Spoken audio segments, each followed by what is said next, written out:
कुछ समय पहले मैंने एक आर्टिकल लिखा था ब्रांड उत्तराखंड के लिए कि हमारी पहचान क्या है, और उसमें मैंने कुछ उदाहरण कोट किए थे।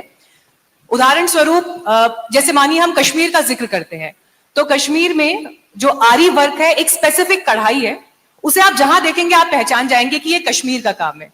चाहे आप फिर तमिलनाडु में बैठे हो, चाहे आप उत्तर प्रदेश में बैठे हो, चाहे आप ऑस्ट्रेलिया में बैठे हो, चाहे आप अमेरिका में बैठे हो।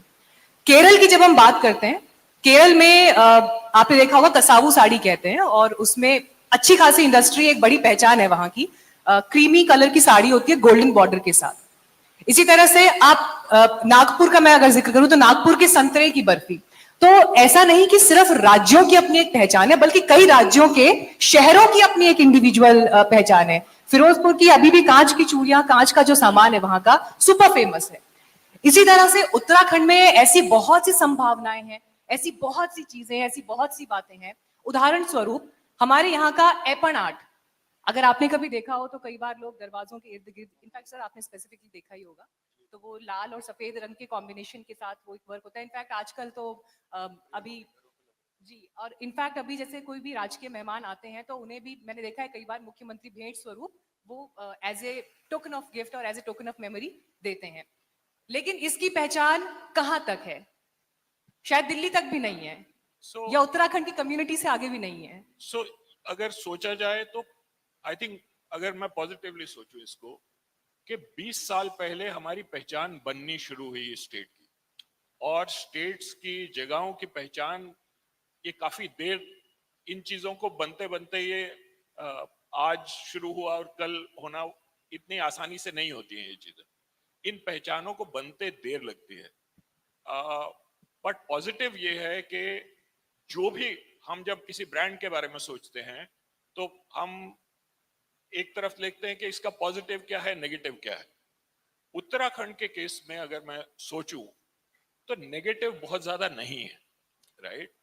और ये अच्छी बात है कि 20 साल पहले अपनी अलग से आइडेंटिटी, अपनी अलग से पहचान बननी शुरू हुई। बहुत सारी चीजें, जैसे अजय जी ने पिछले सेशन में बोला, बहुत सारी चीजें जब लोग आके देखते हैं, समझते हैं, उनको खुद से एक्सपीरियंस करते हैं, तो वो पहचान वापस कैरी करके लेके जाते हैं।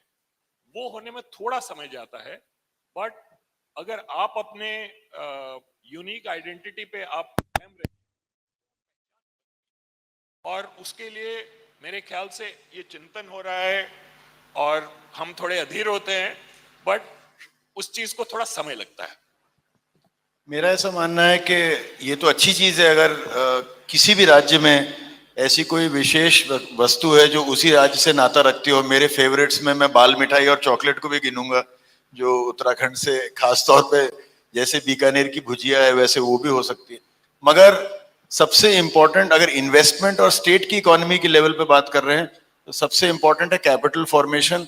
उत्तराखंड की डोमेस्टिक कंज्यूमर मार्केट छोटी है क्योंकि 1 करोड़ की आबादी है, और अगर यहाँ $40 बिलियन के लगभग जीडीपी है तो आप समझिए महाराष्ट्र का $400 बिलियन है।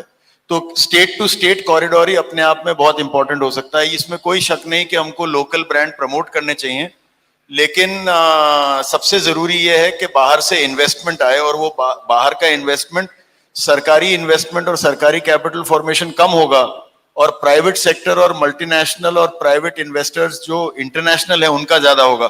तो जब वो उत्तराखंड पहली बात जानते नहीं, जानेंगे तो वो उसको मलेशिया, आर्मीनिया या कहीं से भी कंपेयर करेंगे। जरूरी नहीं है कि भारतीय राज्यों के बीच में ही ये प्रतिस्पर्धा हो। इसलिए अगर हमारे यहाँ कोई ब्रांड है, जैसे आपने हैंडीक्राफ्ट्स की बात करी, तो सबसे इंपॉर्टेंट यह है कि किस स्केल पे वो प्रोड्यूस हो सकती है और उसका मतलब विक्रय के लिए एक्सेसिबिलिटी और डिस्ट्रीब्यूशन मैकेनिज्म है कि नहीं, वरना ये मिनिएचर रह जाएगा और दिल को दिलासा देने वाली बात होगी। इसलिए कम करें लेकिन स्केल पे करें, मेरी यही सुझाव रहेगी। अगर आप ये वीडियो YouTube पर देख रहे हैं तो हमारे चैनल को सब्सक्राइब करें और बेल आइकन को दबाना ना भूलें। अगर आप Facebook पर ये वीडियो देख रहे हैं तो हमारे पेज को लाइक करें।